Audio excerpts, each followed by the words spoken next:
York's classic rock, Q1043. We say good morning to Ben Sharrock. He is the writer, director of a wonderful movie, which you can see in theaters for now, although it will be available VOD down the line. Don't exactly know when. This is unlike any comedy you have ever seen. It is a cross-cultural satire about the hardship and hopes of refugees.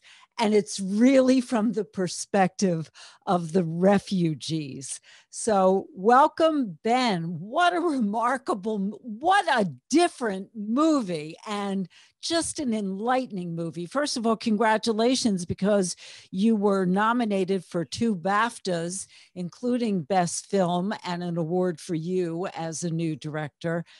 Wow. Thank you. So the movie stars Amir El-Masri, and he plays a promising young musician who's separated from a Syrian family. He's stuck on a remote Scottish island awaiting to hear if he is going to get asylum or not. And he is part of a refugee community, and these are refugees from all around the world. Where on earth did this story come from? Because it feels completely authentic, Ben. It comes from a number of places. I mean, I suppose in terms of the actual concept of a group of asylum seekers being sent to a remote Scottish island, that's kind of based on 2 different realities. So one of them is that in Scotland, we did have refugees that were sent to some of the Scottish islands, but that was part of the UN resettlement program. So they already had refugee status, which is very different to what we're seeing in the film. And then the other reality is that in a lot of European countries, asylum seekers are sent to remote communities to wait for their asylum claims. So it was kind of marrying those 2 different realities and then putting a group of asylum seekers on a fictional remote Scottish island. But also to kind of speak, I suppose, of how I sort of entered into making this film.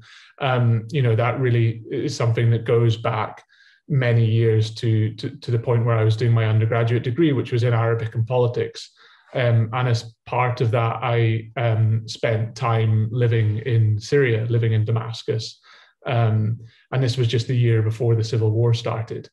And then kind of over the years since then, I kind of went into filmmaking. I worked with an NGO in the Sahrawi refugee camps in southern Algeria, stayed with a family there, and worked specifically on a project that was about identity and about how the label of being a refugee affects identity. And then, kind of flash forward again to the point where the refugee crisis was becoming very prevalent in the media. I was sort of really struck by the representation of refugees, and what I found was sort of a process of dehumanization where we had the demonizing on one side and we had the pitying of refugees on the other. And we were just looking at refugees as numbers and statistics. And I felt that I really wanted to make a film and write a screenplay that humanizes the refugee experience and kind of accesses that subject in a different way. I kind of set off to do that and really had a kind of a list of things to avoid, which, as you mentioned there, one of those things was using a Western character, often a white character, as a vehicle to tell a story about refugees. So rather than doing that, this film puts the refugee characters front and center of the film and creates that kind of direct link between the audience and the refugee characters on screen. So Amir El-Masri stars as Omar, who back in Syria was actually a performer. He was a musician. He would perform for audiences. So in your mind watching this, you're thinking, oh my God, I mean, can you imagine a musician from the United States who is suddenly a refugee, not knowing his status, missing his parents, not knowing the whereabouts of his brother. I mean, that alone kind of brought the experience just so sharply into focus of, oh my God, what if that was me? Because it wasn't, you know, this was not, I think, how most people view refugees. Yeah, and I think that that's the thing, that ultimately, we're kind of thrown so many kind of different sort of types of depictions of refugees that focus on the tragedy and focus on the sort of sensationalized aspects of that. But ultimately, refugees are just human beings like us. And, the film, so while, and that's really, I mean, I suppose when I set off to make this film, it was a film about refugees, but it was kind of, I wanted to make a film that wasn't about refugees. It was about just human beings like us, that about family and about identity and about loss and longing and music and friendships and all of these things that are, universally relatable, that, all of us, no matter where you're from, you can relate to these characters and their stories. Well, I think one of the funniest scenes in the movie, and I have heard this before from people who have come to the United States and had to learn the English language, that a lot of these people learned the language by watching TV and specifically watching sitcoms.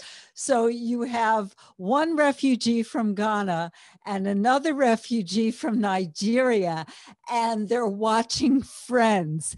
And there's an argument between them about Ross. Was he cheating because he went with another woman while they were on break, and is on break different from breaking up? It was hilarious. But like I said, then, from my understanding, that is exactly how people learn how to use the English language. Yeah, absolutely. And I think that it's also something that kind of connects all of us, all over the world, and Friends. Arguing about breaking right. up. And it's got, and I, as I said, I've spent time living in Syria. I've spent time living in lots of different countries all over the world. And there are certain things that connect you with different, cultures. And Friends is one of those things that has just sort of traversed the world and connects so many people. And, so Friends has that ability, as does football as well, which I think is another big one, which connects soccer. A lot of people. You mean soccer? Yes. Because that comes into play as well.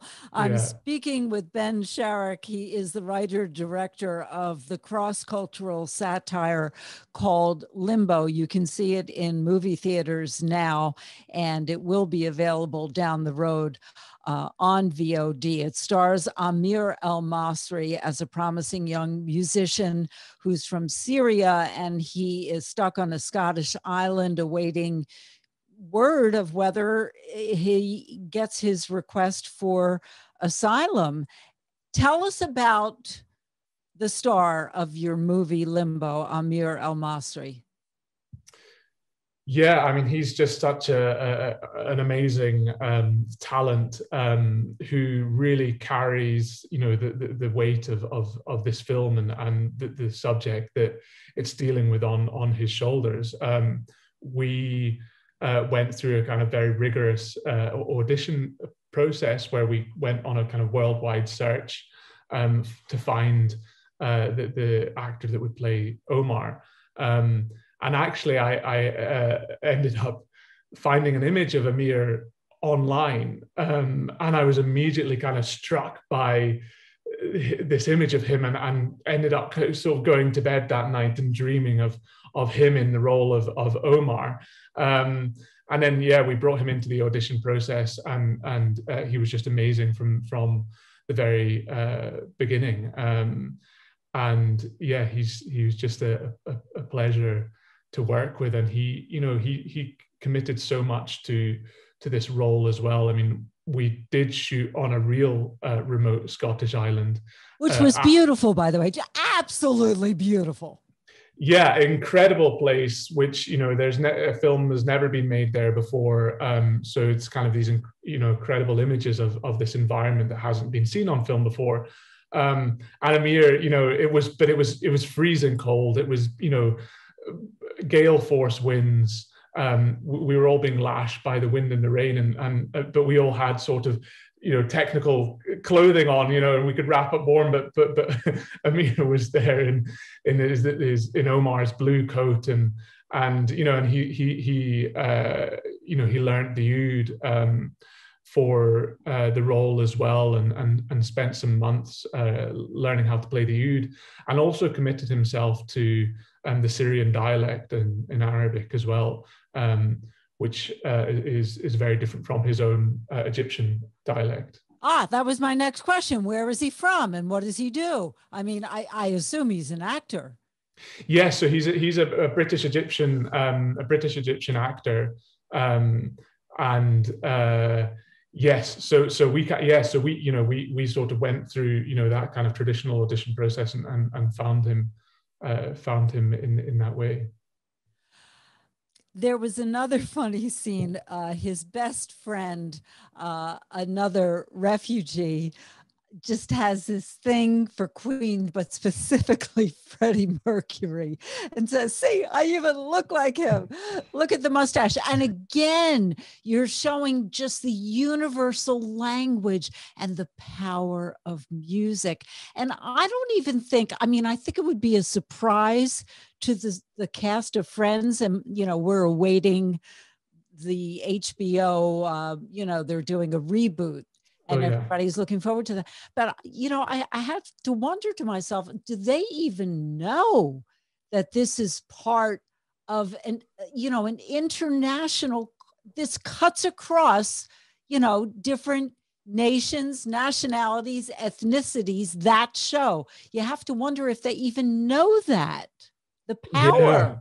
Yeah. Well, I mean, David Schwimmer actually helped us get the rights to use Friends in the film. Yeah, because otherwise it's extremely difficult.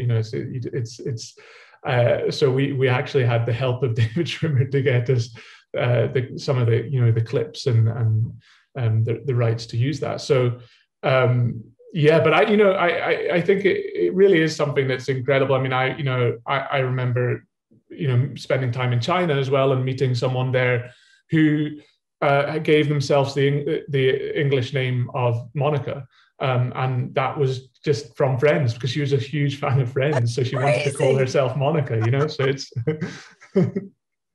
So what was it like getting these 2 BAFTA nominations? Now, for those who don't know, the BAFTAs are basically the Oscars of Britain. It's a very, very big deal. Yeah, I mean, it was incredible. It was really amazing. It was also very strange because, we're living through the pandemic. So normally there would be the huge ceremony and, this big, massive televised event and everything else at the Royal Albert Hall in London. But of course, this year it was just from, my living room.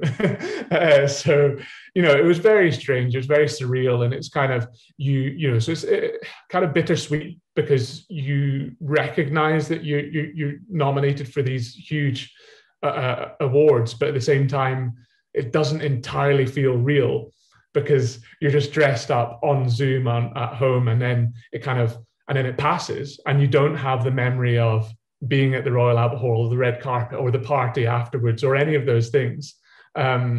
So it's very strange, but very, very special as well. So it's a great sort of recognition. And be honest, were you wearing pajama bottoms? It's a good question. I'm trying to think if I think I probably was. In fact, I was. I was. Oh my God. Now that I'm thinking. Yeah, sort of top half, top half waistcoat and suit jacket and tie, bottom half pajama bottoms. Just think, Ben Sharrock, this is a story you'll be telling your children and grandchildren. Anyway, we have maybe a minute left. Is there anything else you want to add that we have not discussed about your wonderful movie, Limbo? Oh, I don't know. I mean, I think that it's. I just hope that kind of people go and watch it and kind of give it a chance and enjoy it. I think it's a different film, a different kind of film, but it has a little bit of everything in there. I think that cinematically it's quite different. But it has humor in it, but it's also hopefully a film that can move people. So you can kind of go to the cinema and kind of experience an array of emotions as well. And really, and a real UN, at least, yeah, what we would kind of hope the UN to be, with some humor. So yeah.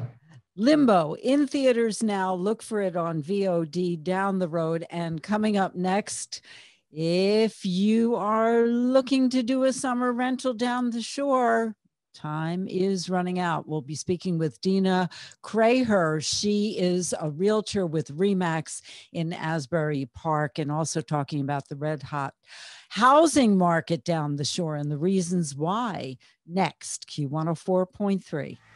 New York's classic rock, Q1043.